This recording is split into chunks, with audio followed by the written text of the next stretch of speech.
Discover. Reflect. Transform.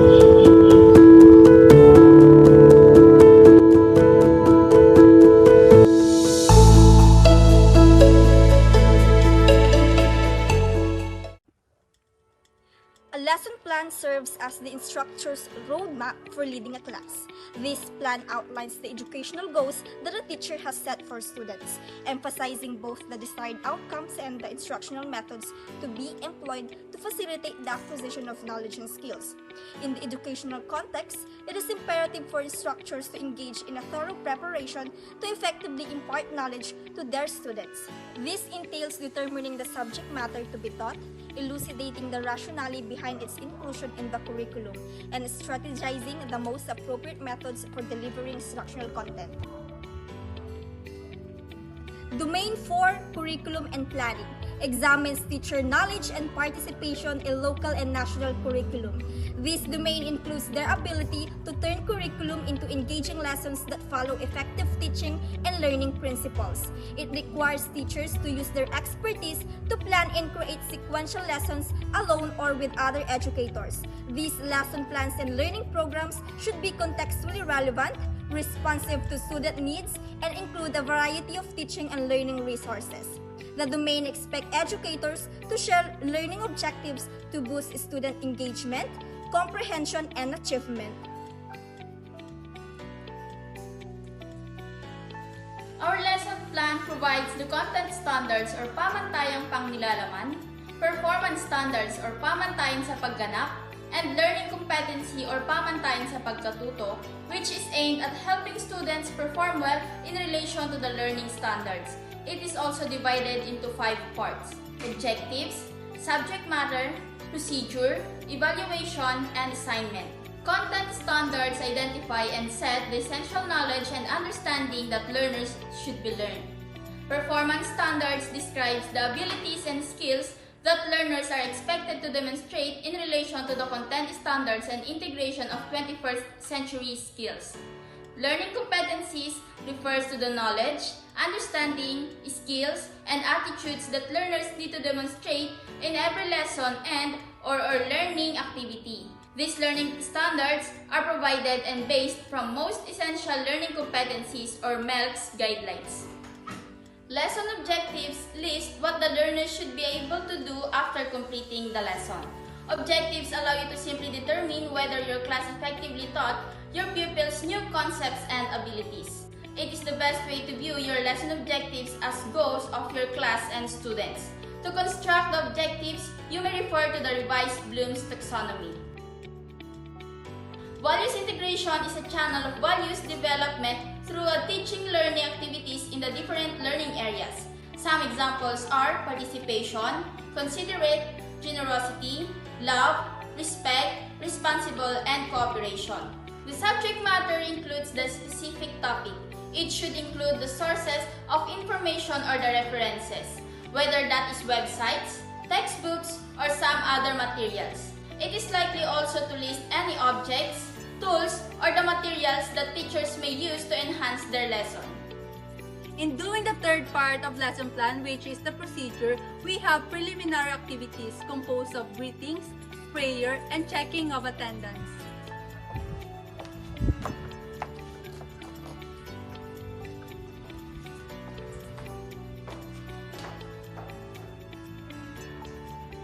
Magandang araw mga bata! Magandang araw din po. Bago ang lahat, tayo ay manalangin.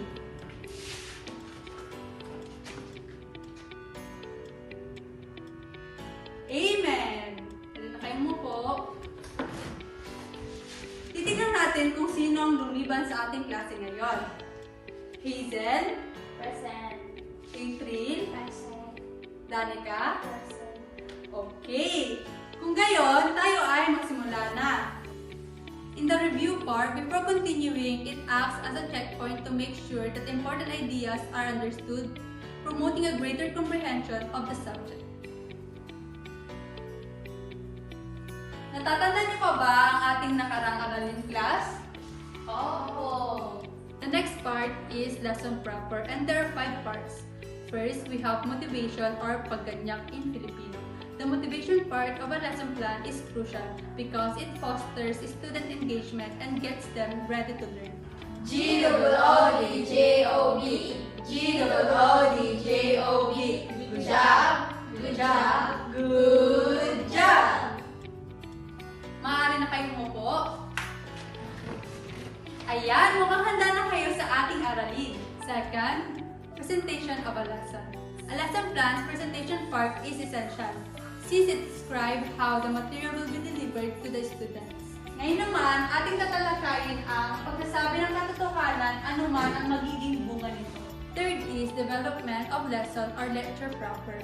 In a lesson plan, the presentation section describes how the material will be presented to the students. Kayo ba yung nagsasabi ng katotohanan? Oo! Ang pagsasabi ng katotohanan ay isang katangian na dapat taglayin ng mga bata. Fourth is generalization, the ability to generalize how the student get a deeper comprehension of a materials and facilitate the transfer of knowledge, allowing them to use what they've learned in a variety of situations. Kung gayon, hatiin ko kayo sa tatlong grupo at ang bawat grupo ay magbibigay ng mga sitwasyon na nagpapakita ng kahalagahan ng pagsasabi ng katotohanan. Lastly, application. This outline describes how students will apply the knowledge and abilities they have learned throughout the lesson to actual situations or activities. Sabihin kung laging ginagawa, minsan ginagawa o hindi ginagawa ang mga sitwasyon. Una, magsabi ng katotohanan kanino man. April? Teacher, laging ginagawa. Mahusay! The next part of lesson planning is the evaluation. It is important to a teacher because it allows them to assess the effectiveness of their teaching strategies and make necessary adjustments for improved student learning outcomes. Remember, if there's a glitch in the lesson plan, evaluation points it out to you as a teacher. Mga bata, handa na ba kayo para sa ating pagsusulit? Opo! Kung gayon, maaari nyo bang ilabas ang inyong mga sagutang papel? Lastly, there is the assignment part. It is important to a teacher as it helps to reinforce the concepts taught, assessment student understanding, and provide students with opportunities to practice and apply their knowledge. Mahusay! Alam ko marami kayong natutunan sa araw na ito. Para sa inyong takdang aralin, isulat sapat lang kung ano ang nararapat gawin sa mga sumusunod na sitwasyon. In writing lesson plan, which part do you think is easy and difficult to construct? Delivering subject matter specifics and engaging students through motivation and generalization exercises look quite easy using the lesson plan model.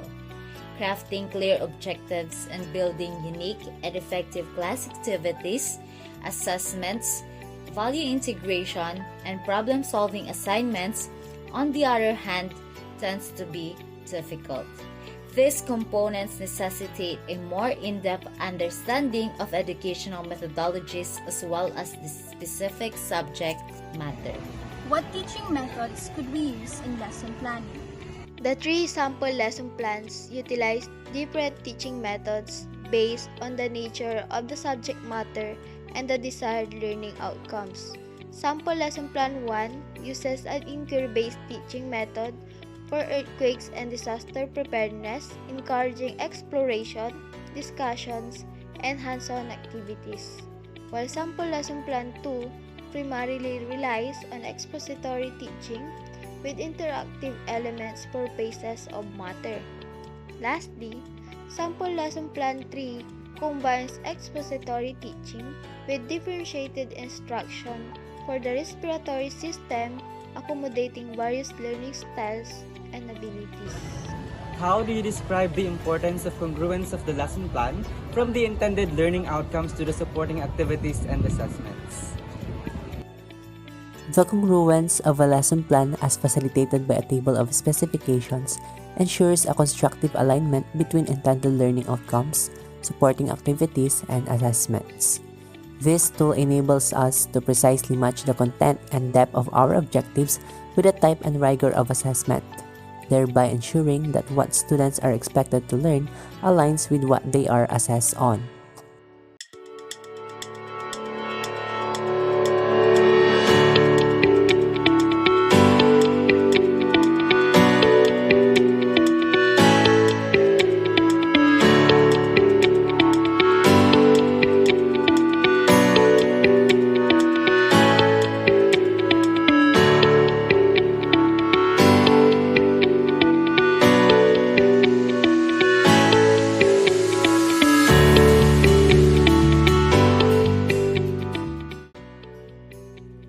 Writing a lesson plan is not that very easy.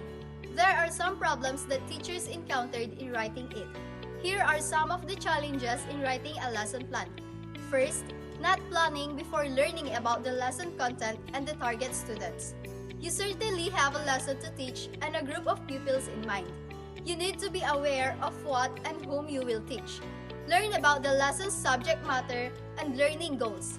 Additionally, take note of the students' expectations, learning levels, and background.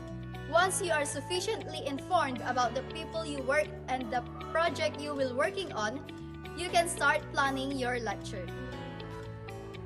Not setting SMART learning objectives. You must be certain of the outcomes you want your students to achieve after each lesson. Everything will fall into place once you have SMART goals in place, including the actions you will take to achieve them. SMART objectives are those which are specific, measurable, attainable, realistic, and time-bound. The assessment does not match the learning objectives. Many lessons consisted of unnecessary activities that had no influence on the student's capacity to learn or develop. It is important to check that any tests or assignments align with the course learning objective while creating assessments. The content of assessment should be based on the course topic, and they should be seen as fair and relevant by the students. Not having specific learning activities. You should take into consideration the kind of activities that students will need to complete in order to acquire the knowledge and skills necessary to demonstrate effective learning in the course when you are preparing learning activities. Learning activities should be closely related to the course's learning objectives and offer opportunities for students to participate in, practice, and get feedback on their progress in achieving those objectives. Estimate how much time you will spend on each learning activity as you plan them. Plan ahead for long explanations or discussions, but also be ready to move swiftly to other applications or issues and to think of ways to ensure understanding. Another challenges presented in creating a lesson plan is implementing differentiated instruction for diverse learners and aligning with educational standards. To address these issues, we have to be dedicated in employing varied teaching strategies, assessment methods, engaging in peer collaboration, and ensuring that the lesson plans remain in line with established standards and curriculum. Lastly is ensuring sustained student engagement, especially in topics that could be perceived as less interesting or challenging. We have to incorporate interactive elements like hands-on activities, multimedia resources, and real-world examples. Also, encouraging active participation through discussions and problem-solving exercises, along with frequent assessment and feedback to adapt the teaching approach as needed, creating a student-centered and dynamic learning environment to maintain high interest and motivation, even in less captivating or difficult subject matter. Feedback serves as a fundamental pillar in the ongoing growth and development of a future educator. It offers invaluable perspectives that can be utilized to elevate one's teaching methods and practices. As future educators, it is important to recognize that this tool functions as a reflective mirror, allowing us to gain insights into our strengths as well as areas that require further development. By placing on a high importance and integrating feedback, we will be able to consistently improve our instructional strategies, effectively captivate students' attention, and ultimately establish a more efficient and influential learning atmosphere. As Drake 2016 stated, collecting feedback about teaching is an important component of effective instruction. feedback is not a one-time occurrence. It is better viewed as a cycle or a loop. The success and well-being of the teacher can both be enhanced by effective lesson planning. A well-planned lesson can also increase the enjoyment of teaching by giving the teacher more self-assurance and allowing them to concentrate more on engaging with the students than on what is supposed to happen next. Teachers can increase their work-life balance by using the freed-up time for themselves or other aspect of their lives. As Otis Kriegel said, a good lesson plan is a living document. It is not set in stone, but rather it is a guide that keeps you, the classroom practitioner, engaged and thinking about what you are teaching.